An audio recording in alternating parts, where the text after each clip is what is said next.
18 საათზე.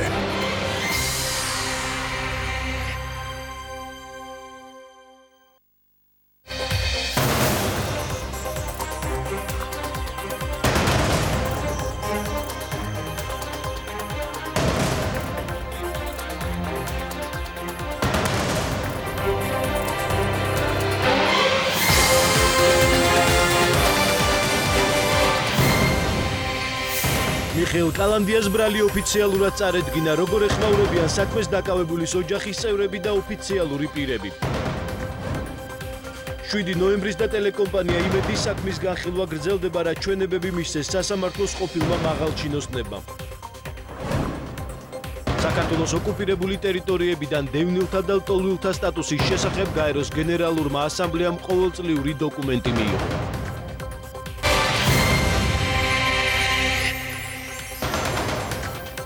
მოგესალმებით, თქვენ უყურებთ მოამბეს 18 საათზე. არასრულწლოვნების მკვლელობის საქმე კვლავ საქალაქო სასამართლოში ინაცვლებს. პირველმა ინსტანციამ მოახლოეს მომავალში მიხეილ კალანდიას აღკვეთის ღონისძიებაზე უნდა იმსჯელოს. ხორავის ქუჩაზე მომხდარი მკვლელობის საქმის ფიგურანტს ბრალი ოფიციალურად წარუდგინეს. გამოძიება მას დამამძიმებელ გარემოებაში არასრულწლოვნის ჯგუფურ მკვლელობას ედავება. დაკავებული ბრალს არ აღიარებს, ზეწოლასა და პოლიტიკურ ინტერესებზე საუბრობენ კალანდიების ოჯახის წევრები. ადვოკატი კი აცხადებს, რომ ბრალდება კვლავ ძველ მტკიცებულებებს ემყარება. გიორგი კობერიძე გაგვაცნობს დეტალებს, მას პირდაპირ ეთერში ვთავთ. გიორგი, გისმენთ. ვასილ, თავდაპირველად გეტყვით, რომ სწორედ ამ წუთებში გახდა ცნობილი, რომ აღკვეთის ღონისძიების საკითხზე საქალაქო სასამართლო ხვალ იმსჯელებს. მიხეილ კალანდიასთან დაკავშირებით პროკურატურამ დაახლოებით 1 საათის წინ მიმართა საქალაქო სასამართლოს. მანამდე კი წინასწარი დაკავების იზოლატორში მიხეილ კალანდიას ბრალი ოფიციალურად წარედგინა 109 მუხლის მეორე ნაწილის B და E ქვეპუნქტებით, რაც გულისხმობს წინასწარი შეცნობით არასრულწლოვანის მიმართ ჯგუფურად დამამძიმებელ გარემოებაში განზრახ მკვლელობას, თუმცა როგორც ადვოკატი ამბობს, მიხეილ კალანდია ამ ბრალდებას არ აღიარებს და ასევე ადვოკატის ინფორმაციით მტკიცებულებათა ნუსხაში ჩამოთვლილი არის ის ძველი ჩვენებები, რომელიც 2017 წელს ხორავის ქუჩაზე მომხდართან დაკავშირებით მისცეს მოწმეება და რაიმე ახალი მტკიცებულება ამ სიაში არ არის მითითებული, ასევე ადვოკატის ინფორმაციით ამ მტკიცებულებათა ნუსხაში წერია, რომ მიხეილ კალანდიას ეჭირა ბასრი იარაღი. ხალი ამ ეტაპზე დაცვას მტკიცებულებათა ნუსხაში არაფერი არ უნახავს. შესაბამისად, წარდგენილ ბრალდებაში მიხეილ კალანდია თავს დამნაშავედ არ თვლის, იმიტომ რომ დაახლოებით 2017 წლიდან ეს საქმე ფაქტურად დაწყებული იყო და გამოძიებულია და ფაქტურად 2 სასამართლო არის გავლილი და შესაბამისად მიხეილ კალანდიასთვის ამ შემთხვევაში ბრალის წარდგენის საფუძვლები არ არსებოდა. ბრალის ფორმულირებაში არის, რომ ბასრი საგნის გამოყენება მითითებული, თუმცა არანაირი მტკიცებულება, ნივთიერი მტკიცებულებაზე საუბარი, ამის დამადასტურებელი ჩამონათვალში მტკიცებულების არ არის. მიხეილ კალანდიას ოჯახის წევრები და ასევე მისი ადვოკატი გამორიცხავენ კატეგორიულად იმ ინფორმაციას, თითქოს და გუშინ მიხეილ კალანდიას სწორედ იმ დროს დააკავეს, როდესაც ისინი აპირებდნენ მიმალვას. ასევე მიხეილ კალანდიას ძმის მხრიდან გაკეთა დღეს განცხადებები, რომ მათი ოჯახის წევრებზე 2017 წლის დეკემბერში, როდესაც ხორავის ქუჩაზე მოხდა მოზარდებს შორის დაპირისპირება, ისინი იყვნენ დიღომში წინასწარი დაკავების იზოლატორში პოლიციის სამმართველოში მისულები ჩვენების მისაცემად და კალანდიების ოჯახის წევრებზე ხორციელდა ფიზიკური ზეწოლა, რათა მათ ეღიარებინათ დანაშაულის დაფარვის მუხლით ბრალდება. ასევე როგორც მიხეილ კალანდიას ძმა აცხადებს, მისი ძმის წინააღმდეგ არ არსებობს არანაირი მტკიცებულება და მას ბასრი იარაღი არ ეჭირა ხელში და ის იყო უბრალოდ ფიზიკურ დაპირისპირებაში ჩართული. პოლიტიკური მოტივი ის არის, რომ ამდენი ხნის მერე, წელიწად ნახევრის მერე მიხეილ კალანდიას უდანაშაულო ბავშვს აკავებენ 3 დეკემბერს მე, ჩემი ძმა და მამაჩემ თენგის კალანდია, ჩემი ძმა მიხეილ კალანდია მოგვიყვანეს აი ამ შენობაში. მე მესმოდა პირადად როგორც ემდნენ მამაჩემს გვერდით ოთახში. იგივე მოხდა მე მამაჩემის შემთხვევაში მე მესმოდა მამაჩემს ესმოდა როგორც ემდნენ მე, ანუ ჩემი ძმაც უმოწყალოდ ცემეს. თუ იმას გულისხმობთ, რომ ჩვენ გუჯუ წამოვიყვანეთ სახლში ვაბანავით და მე შემდეგ საღამოს ოჯახს გადავეცით, აი ამას თუ გულისხმობთ დანაშაულის დაფარვაში ვაღიარებთ, რომ ეს ვქენით. ყველამ უწყებაში იცის, რომ მიხეილი არის უდანაშაული. მათაც იციან და რა თქმა უნდა აქვთ. არ გამოვრიცხავთ თითქოს დანაშაულის დაფარვისთვის ჩვენ დაგვაკავებთ. ხორევას ქუჩაზე მომხდარი ტრაგედიის ერთ-ერთი მთავარი მოწმე მიხეილ კალანდიას სამართალდამცველებმა გუშინ დააკავეს, როგორც გითხარით, აღკვეთ ღონისძიებაზე სასამართლო უკვე ხვალ იმსჯელებს, რაც შეეხება დავით სარალიძის მამის ზაზა სარალიძის პოზიციას, როგორც ის ამბობს, ის მიესალმება საგამოძიებო უწყების ამ გადაწყვეტილებას, თუმცა ზაზა სარალიძე ამბობს, რომ ყველა იმ პირის პასუხისმგებლობის საკითხი უნდა დადგეს, ვისაც ამ საქმეში რაიმე დანაშაული მიუძღვის. მადლობა, ეს გიორგი კობერიძე იყო. პარტია ევროპული საქართველოს წევრი ელენე ხოშტარია აცხადებს, რომ მიხეილ კალანდიას დაკავებით არასრულწლოვნების მკვლელობის საქმის გამოძიება არ სრულდება. დეპუტატი იმ ადამიანების პასუხისმგებლობის საკითხს აყენებს, რომლებიც მისი თქმით ჩაერივნენ გამოძიების პროცესში და ხელი შეუშალეს დამნაშავეების დასჯას. ოპოზიციის წევრი შინაგან საქმეთა სამინისტროსა და გენერალური პროკურატურის თანამშრომლების პასუხისმგებლობის საკითხს ელაპარაკობს. თემას პარლამენტის ვიცე-სპიკერი გიავოლსკი ეხმაურება. უმრავლესობის წევრი მიიჩნევს, რომ საქმეზე საბოლოო გადაწყვეტილება სასამართლოს მისაღებია. ოპოზიცია კი ამ კონკრეტულ საქმეზე საკუთარი განცხადებებით ხელისუფლებაში ყოფნის პერიოდში ჩადენილი დანაშაულის გადაფარვას ცდილობს. არასრულწლოვნების საქმეზე პარლამენტის დროებითი საგამოძიებო კომისიის რეკომენდაციებზე იყო საუბარი დღეს პარლამენტის ბიუროს ხდომაზეც. პროკურორი შოთაძე არა მხოლოდ პოლიტიკურად, არამედ ციცხლის სამართლებრივად არის პასუხისმგებელი, იმიტომ რომ მან იცოდა კონკრეტული გამრუდებული საგამოძიებო მოქმედებების შესახებ. მეორე მაგალითი ეს არის ზვიად ფხაკაძე, მთავარი მოქმედი პროკურორი, რომელსაც მიყავდა ეს საქმე. მისი კურატორი პროკურორები გაბოძე, გაბიტაშვილი, კაპანაძე, ესენი არიან ადამიანები, რომლებიც ისმენდნენ მოხსენებებს ამ საქმეზე და უბრალოდ თვალს ხუჭავენ და ესეც ხუჭავდნენ ამაზე და ესეც არის სისხლის სამართლებრივი პასუხისმგებლობა. სამოხელეო დანაშაულზე ლაპარაკობს ერთი უზნეობა ის არის, რომ ლაპარაკობს ადამიანთა ჯგუფი, რომლებიც თვითონ იყვნენ ჩართული სამოხელეო დანაშაულში საკანონმდებლო ორგანოს დონეზე და ყველა იმ დონეზე, რომელსაც სტრასბურგმა შესაბამისი შეფასება მისცა გირიგვლიანის თემასთან დაკავშირებით.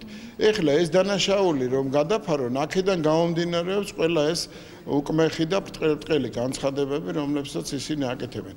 ეს იმდენად ნათელია, რომ ამას დამატებითი კომენტარი ჩვენ საზოგადოებას ვფიქრობ არ ჭირდება. პროკურატურის მთავარი მოწმეები გამოკითხეს დღეს თბილისის საქალაქო სასამართლოში 7 ნოემბრის აქციის დარბევისა და ტელეკომპანია იმედში შეჭრის საქმეზე სულ 4 მოწმე. მათ შორის შინაგან საქმეთა მინისტრისა და გენერალური შტაბის ხელმძღვანელის მოადგილეები. შალვა ჯანაშვილი, რომელიც 2007 წელს ვანომერაბიშვილის მოადგილე იყო, რუსთაველზე აქციის დაშლის ოპერაციას ხელმძღვანელობდა. პროცესზე მან განაცხადა, რომ დავალება წინა დღეს 6 ნოემბერს პირადად მინისტრისგან მიიღო. დავალებასთან ერთად კი გაიცა სპეციალური შეიარაღებისა და ეკიპირების გამოყენების ნებართვაც. ეხება გენშტაბის უფროსის ყოფილ მოადგილეს გრიგოლ ტატიშვილი ამბობს, რომ 7 ნოემბერს უშუალო უფროსისგან ზაზა გოგავასგან მიიღო დავალება, შეიარაღებული ძალები გადაიყვანა მზადყოფნა ნომერი 2-ის მდგომარეობაში, რაც მოწმის განცხადებით წინა საომარ მდგომარეობას ნიშნავდა. მისივე განმარტებით დავალების მიღებისას მას განუცხადეს, რომ ბრძანება თავდაცვის იმჟამინდელი მინისტრისგან დავით კეზერაშვილისგან მოდიოდა. დაცვის მხარე მოწმეების ამ ჩვენებებს არასანდოდ აფასებს. ბრალდება კი ყოფილი მაღალჩინოსნების მიერ დანაშაულის ჩადენის დამადასტურებელ კიდევ ერთ მტკიცებულებად აფასებს. 6-ის საღამოთი დამიბარა მინისტრმა და მითხრა, რომ ესე იგი ხალხის შემადგენლობა დილით მცირდებოდა ხოლმე ძალიან ადრიან დილით და ამიტომ შეთში ღონისძიებას ვატარებთო რაღაც პოლიციური დანაყოფებითო შენი ჩარევა აქ არ იქნება საჭირო, მაგრამ მზადყოფნაში უნდა იყო. რაღაც სადგური გახმოვანი, რომელიც გადასცემს როგორც გამაფრთხილებელ იმას რა ქვიან შეტყობინებას ჩაწერილი იყო, რო თქვა, აი მოარიდეთ მოხუცები, რო თქვა, თქვენი შეკრება უკანონოა და რაღაცა ესეთ იმას გადასცემს, ესეთი დიდი მოწყობილობა გაქვს. კიდე იყო ესე რობოკოპებში უნდა ყოფილიყვნენ ისინი რა ქვია, მქონდა გაზი, გამირეკა ზაზა გოგავამ და მითხრა ტელეფონით, რომ მე და მინისტრი ერთად ვართ და გამოვაცხადეთ ზადყოფნა ნომერი 2 საბრძოლო ზადყოფნის ეხება მეორე დონის და ეს გამოცხადებული მე გამომეცხადებინა შას თქვა დამეყვანა ნაწილებისადმი. გენშტაბის უფროსის მოადგილის ჩვენება იყო საკმაოდ საინტერესო იმ თვალსაზრისით, რომ ჩვენ გვახსოვს გენშტაბის უფროსის ჩვენება გოგავასი, რომელმაც თქვა, რომ დავალება მივიღე პრეზიდენტისგან. გენშტაბის უფროსის მოადგილეს ესეთ რამ არ დაუდასტურებია. ბატონმა ჯანაშვილმა ისაუბრა, რომ თვითონ იღებდა სრულყოფილ მონაწილეობას იმ პროცესებში, რასთან დაკავშირებითაც ბრალდება აქ წარდგენილ მიხეილ სააკაშვილს, ივანე მერაბიშვილს და ასე შემდეგ. მაგრამ ამავე დროს დაადასტურა, რომ ამ ქმედებებთან დაკავშირებით მას პროკურატურა არაფერს არ ედავება. შესაბამისად, ჩვენი თვალსაზრისით ორმაგ სტანდარტთან გვაქვს საქმე. გამოცხადებული იქნა საბრძოლო მზადყოფნა 2, რომელიც არის წინასაომარი მზადების დონე, რომელსაც მოსდევს მხოლოდ ერთი დონე, ანუ მზადყოფნა 1, რომელიც არის უკვე უშუალოდ ჩაბმა საომარ მოქმედებებში. სწორედ აი ამ ხერხით იქნა გამოყენებული სააკაშვილის ბრძანების შესაბამისად შეერეღებული ძალები მშვიდობიანი მომიტინგეებისთვის პროტესტის უფლების გამოთქმის შესაზღუდად და რუსთავის გამზირის გადასაკეთად. ევროპის საბჭოს მინისტრთა კომიტეტმა ვანო მერაბიშვილის საქმეზე სტრასბურგის სასამართლოს დიდი პალატის გადაწყვეტილების აღსრულების საკითხი განიხილა. იუსტიციის სამინისტროს ინფორმაციით, კომიტეტი გადაწყვეტილების აღსრულების პროცესს კვლავ დადებითად აფასებს და იწონებს ღონისძიებებს, რომელთაც საქართველოს მთავრობა ამ მიმართულებით ატარებს. უწყების ცნობით, ევროპის საბჭოს მინისტრთა კომიტეტმა მერაბიშვილის საქმის აღსრულების საკითხი პირველად 2018 წლის 4 დეკემბერში აფასა. მაშინაც მოიწონა საქართველოს მთავრობის მიერ განხორციელებული ღონისძიებები და აღნიშნა, რომ მიზანშეწონილი და აუცილებელი არ არის მთავრობისთვის ივანე მერაბიშვილის ციხიდან გათავისუფლების მოთხოვნა. პადრი პატარკაციშვილის მკვლელობის მომზადების საქმის განხილვა გრძელდება თბილისის საქალაქო სასამართლოში. დღევანდელ სხდომაზე ბრალდების მხარის 3 მოწმე დაიკითხა, მათ შორის გამომძიებელი, ექსპერტი და კონსტიტუციური უსაფრთხოების დეპარტამენტის ყოფილი თანამშრომელი. საქმის გამომძიებელთან დაცვის მხარეს კუდის ყოფილი თანამშრომლის ზურა პავლიაშვილის სახლის ჭხრიკის დროს ამოღებული დიქტოფონის შესახებ ჰქონდა კითხვები. როგორც ადვოკატი ამბობს, მტკიცებულების ამოღების დროს Οქში რაიმე საიდენტიფიკაციო ნომერი არ არის მითითებული. გამოძიებას კი შეეძლო ამ დიქტოფონის შეცვლა. საქმის პროკურორი საპასუხოდ აცხადებს, რომ ჭხრიკის შედეგად და ხმის ჩამწერი მოწყობილობის ამოღება კანონის სრული დაცვით მოხდა. ადვოკატმა დღევანდელ პროცესზე ასევე იჩქვეშ დააყენა საქმეში არსებული ხელნაწერის ექსპერტიზის პროცესიც.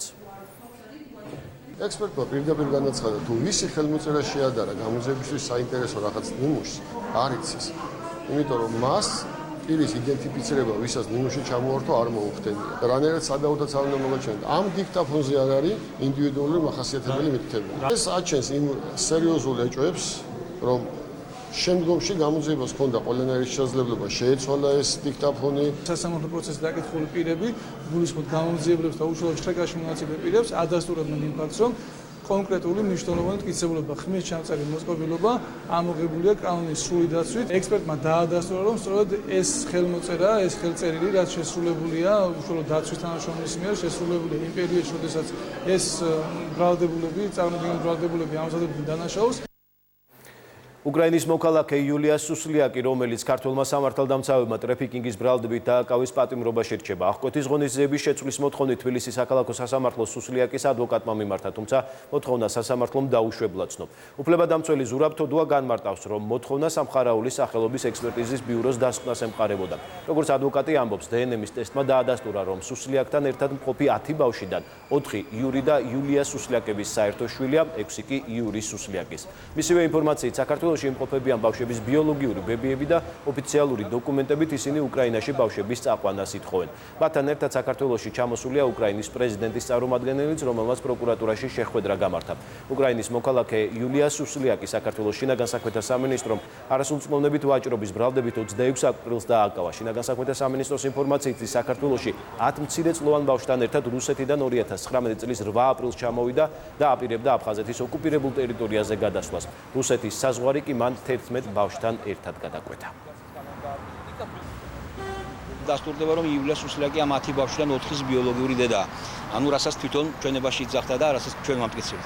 ხოლო დანარჩენი 6 ბავშვის ბიოლოგიური მამა არის ერთი ადამიანი, როგორც არის იური სუსლიაკი და ეს ბავშვები არიან ბიოლოგიური ნათესავები, ანუ დაძმანი არიან. ანუ ჩვენს მიერ თავდაპირველი გაკეთებული ინფორმაცია იმის თავაზე, რომ არავითარ ყიდვას, გაყიდვას და ასე შემდეგ სხვადასხვა არ ქონია ადგილი.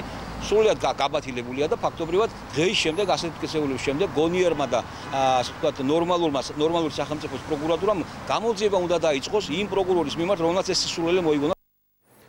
გენერალური პროკურატურის წარმომადგენლებსა და უკრაინის პრეზიდენტის წარმომადგენელს შორის შეხვედრას ადასტურებენ მთავარ საგამოძიებო უწყებაში. დამატებითი ინფორმაციის გავრცელებას პროკურატურა მოგვიანებით გეგმავს. სატელევიზიო კომენტარი ამ დრომდე არ გაკეთებულა შინაგან საქმეთა სამინისტროში. უწყების მიერ გავრცელებულ განცხადებაში კი ნათქვამია, რომ იულია სუსლიაკის საქმესთან დაკავშირებით გამოძიება ტრაფიკინგის ფაქტზე საქართველოს სისხლის სამართლის კოდექსის 153 მეორე პრიმა მუხლით მიმდინარეობს. საგამოძიებო ღონისძიებების ფარგლებში ჩატარდა დნმ-ის ექსპერტიზა, რომლის დასკვნის მასალის თანახმად იულია სუსლიაკი მხოლოდ 4 მცირეწლოვნის ბიოლოგიური დედაა, ხოლო დანარჩენი 6 ბავშვის არა. ასევე დნმ-ის ექსპერტიზის დასკვნით გაირკვა, რომ 10-ვე ბავშვს შორის დგინდება ნათესაური კავშირი. ამ ეტაპზე აღნიშნულ საქმეზე საგამოძიებო ღონისძიებები ყველა მიმართულებით ინტენსიურ რეჟიმში მიმდინარეობს, ნათქვამია შინაგან საქმეთა სამინისტროს განცხადებაში. ცივი იარაღის გაყიდვა ლიცენზირებული საქმიანობა ხდება პარლამენტის საფინანსო საბიუჯეტო კომიტეტმა იარაღის შესახებ კანონში შინაგან საქმეთა სამინისტროს მიერ მომზადებულ ცვლილებებს მხარი დაუჭირა. ინიციატივით მკაცრდება ცივი იარაღის უკანონო ტარებაზე არსებული სანქციებიც, რომლებიც მოიცავს როგორც ადმინისტრაციულ, ისე სისხლის სამართლებრივ სასჯელს. ცივი იარაღის გაყიდვის ლიცენზია 100 ლარი ეღირება.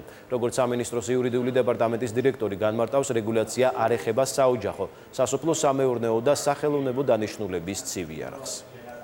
უნდა გამკაცრდეს რეგულაციები ცივი იარაღის მიწოდებისათვის, იქიდან გამომდინარე, რომ არ მოხდეს მისი გაყიდვა მაგალითად სკოლების მიმდებარე ტერიტორიაზე და ბავშვის სათამაშოებთან ერთად. რაც შეეხება ცივი იარაღის ტარებასთან დაკავშირებით, ვამკაცრებთ აღნიშნულთან დაკავშირებითაც სანქციებს. იქნება ერთი ადმინისტრაციული სამართალდარღვევა, ანუ როდესაც პირი ერთხელ ჩაიდენს ადმინისტრაციულ სამართალდარღვევას და მეორეჯერ უკვე აღმოუჩენთ 1 წლის განმავლობაში ცივი იარაღის ტარებას უკანონოდ, მას უკვე დაეკისრება სისხლის სამართლის პასუხისმგებლობა.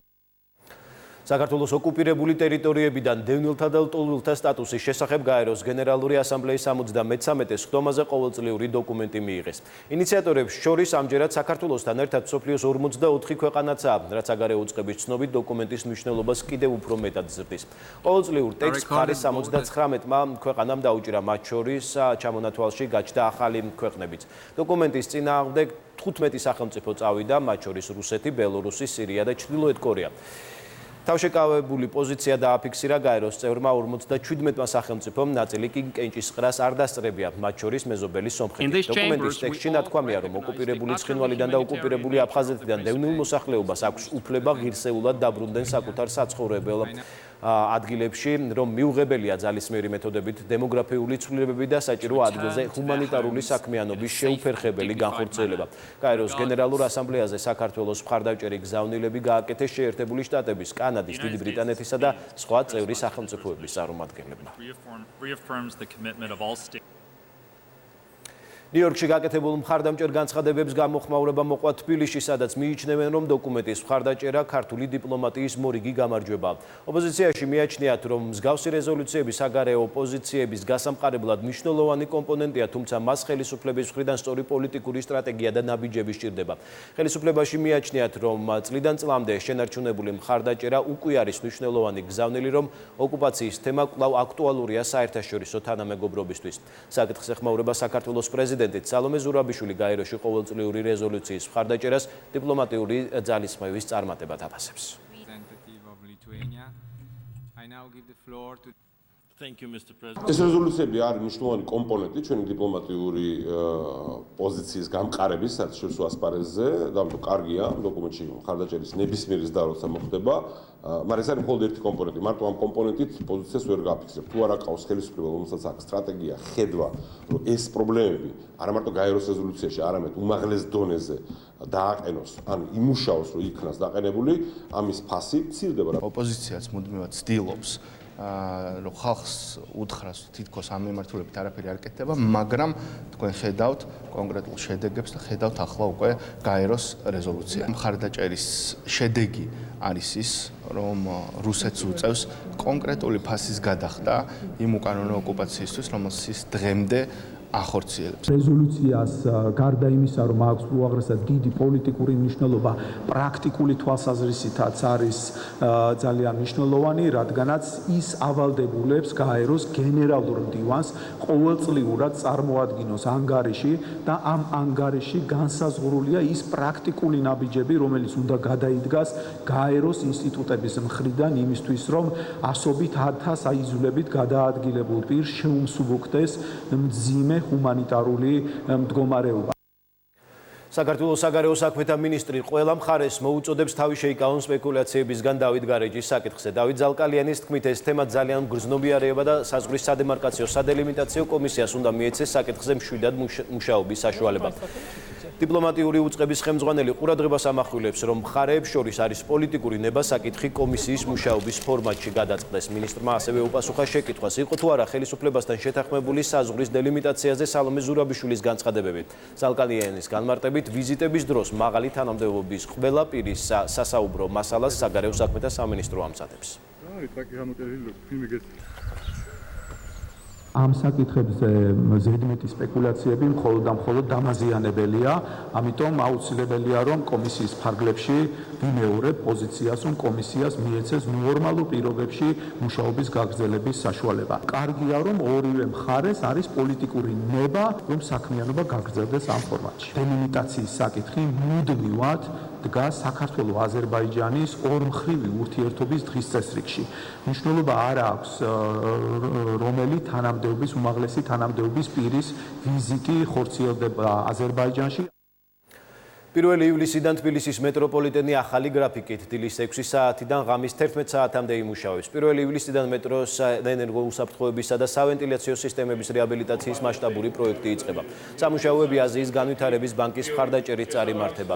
მეტროში ახალი ელექტროსადენების გაყვანის სამუშაოები 2020 წლის ივლისში უნდა დასრულდეს.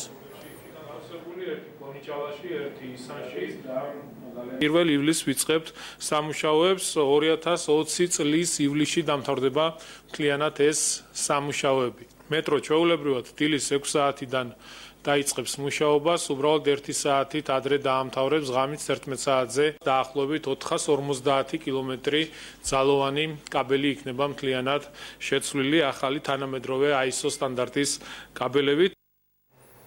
რატომ გაჭიანურდა თბილისში მრგვალი ბაღის სარეაბილიტაციო სამუშაოები? მერიის ტენდერში გამარჯვებული კომპანიის ქვეკონტრაქტორი ამბობს, რომ სამუშაოები დღეს დასრულდა, რასაც არადასტურებენ დედაქალაქის მთავრობაში. სამუშაოების დროული დასრულების დავალება დღეს კახაკალაძემ გასცა. მისი თქმით, კომპანია S&S ადგილზე სამუშაოების თითქმის არ აწარმოებს. ტერიტორია გადათხრილია, ინფრასტრუქტურა კი მოუწესრიგებელი. თბილისის მერის თქმით, კომპანია, რომელიც დაკისრებულ მოვალეობას არ ასრულებს, ვერ უნდა მონაწილეობდეს ვერც მერიის ტენდერებში და ვერც სახელმწიფო შესყიდვებში. თბილისელების ფეხებზე დაკიდების უფლებას არავის არ მიცემ. შესაბამისად, მე ხა არავის იმას არ დავიწყებ, იმოქმედეთ ძალიან მარტივად. ეს კომპანია ვერ გააგრძელებს სამუშაოებს და არ გააგრძელებს. სამუშაოებს ზედმეტად ნათქვამი არის, იმიტომ რეალურად იქ არაფერი არ ხდება. არის ყველაფერი გადათხრილი, მიყრილი, მოყრილი. იმოქმედეთ დღესვე, რომ რაც შეიძლება ძალიან მალე, ძალიან სწრაფად იყოს დამთავრებული ეს პროექტი. და ამ პროექტის ფარგლებში მოაწესრიგეთ იქ საგზაო ინფრასტრუქტურაც ირგვლივ არის ძალიან მძიმე მდგომარეობა. თბილისში მგალობლიშვილის ქუჩაზე წყლის მაგისტრალური მილის ხელმეორედ დაზიანების გამო საბურთალოს რაიონის ნაწილს წყალმოარაგება კვლავ შეზღუდული აქვს. კომპანია GVP-ში ვარაუდობენ, რომ სარემონტო სამუშაოები ხვალ დილის 8 საათისთვის უკვე დასრულებული იქნება. შესაბამისად, იოსებიძის, მიცკევიჩის, პეკინის, ცინცაძის, საირმისა და მიმდებარე ქუჩებს წყალმოარაგება 6 ივნისის დილის 8 საათიდან აღუდგებათ. ადგილზე იმყოფება კომპანიის ტექნიკური დირექტორის მოადგილე. მისი ინფორმაციით, იმის გასარკვევად თუ რამ გამოიწვია მაგისტრალური მილსადენის ხელმეორედ დაზიანება, საქმეში შესაბამისი საექსპერტო ჯგუფიც ჩაერთო. აღნიშნულ მონაკვეთზე აღდგენითი სამუშაოები გუშინ დასრულდა. 4 ივნისს მილსადენზე მომხდარი ავარიის გამო გზა ჩაინგრა, დაზიანდა ავტომობილები, დაიდბორა კომერციული ფართები და საცხოვრებელი სახლის სარდაფები. როგორც კი წყალი გამოუშვეს და იქიდან საიდანაც იყო პირველად გახეთქილი, იტყობა იქიდან ამოვიდა ის. დაზიანება დაახლოებით იმ ადგილზეა, რომელზეც არსებობდა წინა დაზიანება. ამ ეტაპზე პირველ რიგში ჩვენ ვაწარმოებთ საიდენტიფიკაციო სამუშაოებს იმისათვის, რომ დაზიანება გამოჩნდეს სრულად და ჩვენ შევძლოთ შემდეგ ტექნიკური სამუშაოების ჩატარება. თუ კი არსებული დაზიანება დაკავშირებული იქნება წინა დაზიანებასთან, ასეთ შემთხვევაში ჩვენ დამატებით ჩავრთავთ ექსპერტიზისა და ტესტირების კომპონენტებს. მიწისქვეშა კომუნიკაციები, რომელიც თბილისში არის გაყვანილი, არის ძალიან ცუდ მდგომარეობაში. შესაბამისად, ქუჩების რეაბილიტაცია მხოლოდ გზის საფარის გამოცვლის გარდა აუცილებლად საჭიროებს სანიაღრო და საკანალიზაციო სისტემებზე სრულ რეაბილიტაციას. პრობლემები განსაკუთრებით გაამძაფრა იმან, რომ ქალაქში წლების განმავლობაში ქაოტური ურბანული განაშენიანება თუშეთის გზის გახსნაზე მუშაობა 2 დღეში უნდა დაიწყოს. ამ წუთებში ახმეტის მერიაში მოქალაქეების ის ნაწილი, რომელიც დღეს საკრებულოს ხდომაზე მივიდა და თუშეთის გზის გახსნასთან დაკავშირებით ხელისუფლებისგან კონკრეტული პასუხი მოითხოვა, საგზაო დეპარტამენტისა და თუშეთის გზის მოვლა პატრონობაზე პასუხისმგებელი კომპანიის ხელმძღვანელებს ხვდება. საგზაო დეპარტამენტის უფროსის მოადგილის თქმით, უკვე დაგეგმილია კონკრეტული ღონისძიებები, თუმცა მათ დაწყებას და გზის გახსნას გარკვეული დრო დასჭირდება. მოქალაქეები ხელისუფლებას აკრიტიკებენ და აცხადებენ, რომ არსებულ პრობლემაზე რეაგირება დაგვიანებით ხდება. პარტია ევროპული საქართველოს ერთ-ერთი ლიდერი გიგა ბოკერია აცხადებს, რომ თაწმინდის რაიონში ქართულ ოცნებას არარეგისტრირებული საარჩევნო შტაბი აქვს. მისი თქმის ეს ადასტურებს, რომ საარჩევნო ოპერაციების დიდი ნაწილი უკანონოა. მისივე განცხადებით, მართველი გუნდის სტრატეგიაა ძალაუფლება კრიმინალური სამყაროს წარმომადგენლების წყალობით შეინარჩუნოს. მართველ გუნდში კი აცხადებენ, რომ წინა საარჩევნო კამპანია კანონის ფარგლებში მიმდინარეობს და მისი თავისუფლად წარმართვის საშუალება ოპოზიციასაც აქვს. ხარდაჭერის ნებისმიერი დარღვევა მოხდება.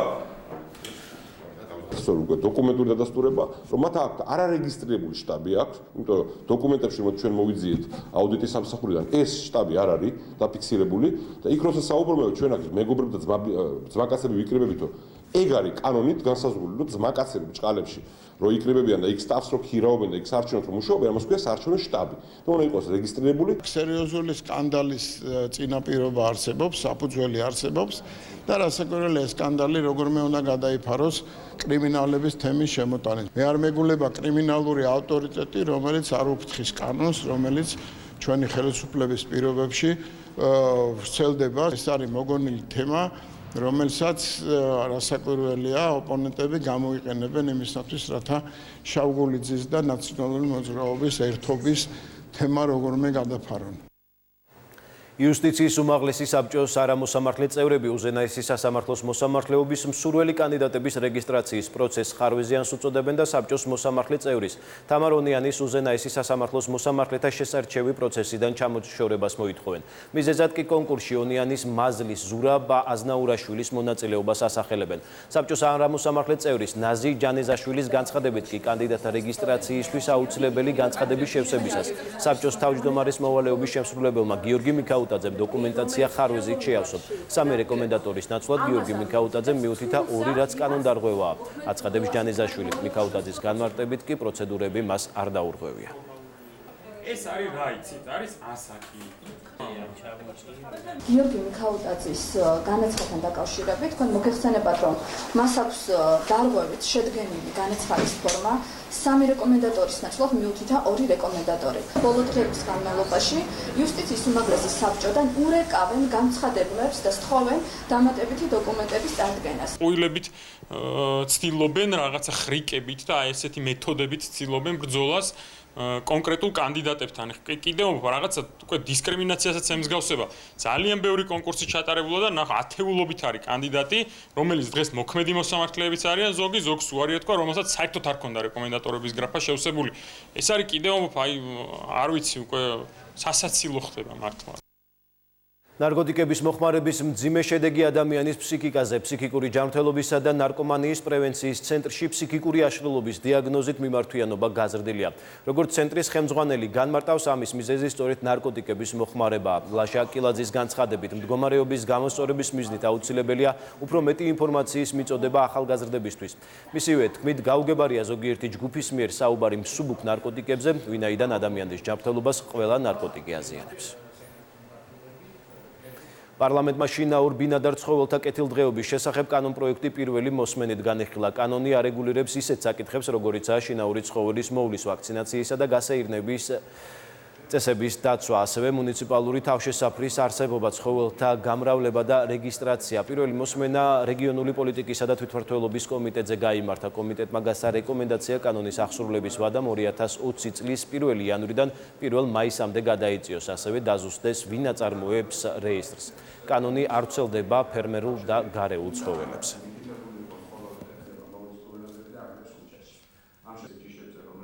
ანუ შემოგვაქვს მცნება მიმკედლებლის იმ ცხოველებისთვის, რომლებიც არ გამოავლენენ აგრესიას და მეზობლები თანხმობას აცხადებენ, რომ ისინი დარჩნენ და მათ გვერდზე იყვნენ. თვითონ კანონპროექტი ითვალისწინებს რეგიონული მუნიციპალური თავშესაფრების მშენებლობას, რომ არა მარტო თბილისში, არამედ იქაც იყოს საშუალება გადაყვანილი იყვნენ იმაზე, ვიზეც პასუხისგებლობა არ არის ადამიანების. ბოლო 30 წლის განმავლობაში ყველაზე მასშტაბური საპროტესტო აქცია გაიმართა პრაღაში. დემონსტრანტებმა პრემიერ-მინისტრ ანდრეი ბაბიჩის გადადგომა მოითხოვეს. ორგანიზატორების მონაცემებით მანიფესტაციაში 120.000-მდე ადამიანი მონაწილეობდა. შესაბამისად ეს 1989 წლის ხავერდოვანი რევოლუციის შემდეგ ყველაზე ხალხმრავალი საპროტესტო აქცია იყო.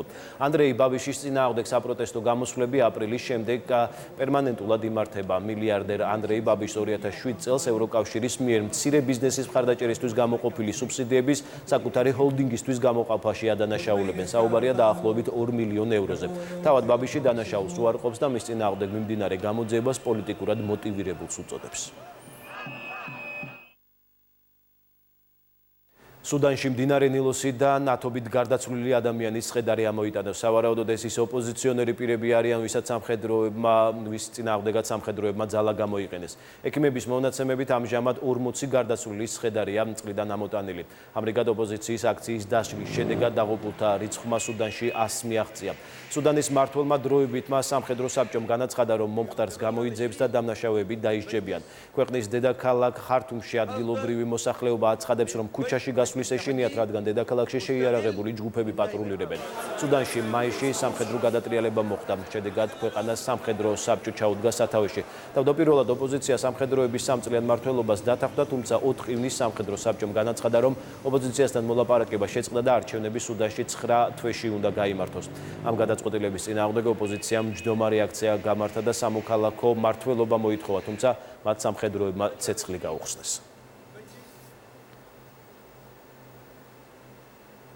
კვლავ საქართველოს ეროვნულ კინოცენტრში ბათუმის საავტორო ფილმების მე-14 საერთაშორისო ფესტივალთან დაკავშირებით პრესკონფერენცია გაიმართა. ფესტივალის ორგანიზატორებმა მედიას ფესტივალის პროგრამის ნაწილი და სიახლეები გააცნეს. წელს ბიაფი 15-დან 22 სექტემბრის ჩათვლით გაიმართება. მაყურებელი მსოფლიოს 35 ქვეყნიდან 70-მდე საავტორო ფილმს სხვადასხვა საკონკურსო და არასაკონკურსო სექციაში იხილავს. გარდა ამისა, დაგეგმილია მასტერკლასები, ვორქშოპები და ინდუსტრიული შეხვედრები. ჩვენებები კინოთეატრ აპოლოში, ევროპის მოედანსა და ფესტივალის პარტნიორი სასტუმრო საკონფერენციო დარბაზში ჩატარდება. ყველა სიახლეს ვრცლად და 7 ენაზე გაიცანით ერთი ტივიჯიზე. მოამბეთ 18 საათზე კი დღეს ამით დასრულებულია. მადლობთ რომ გვიყურებთ.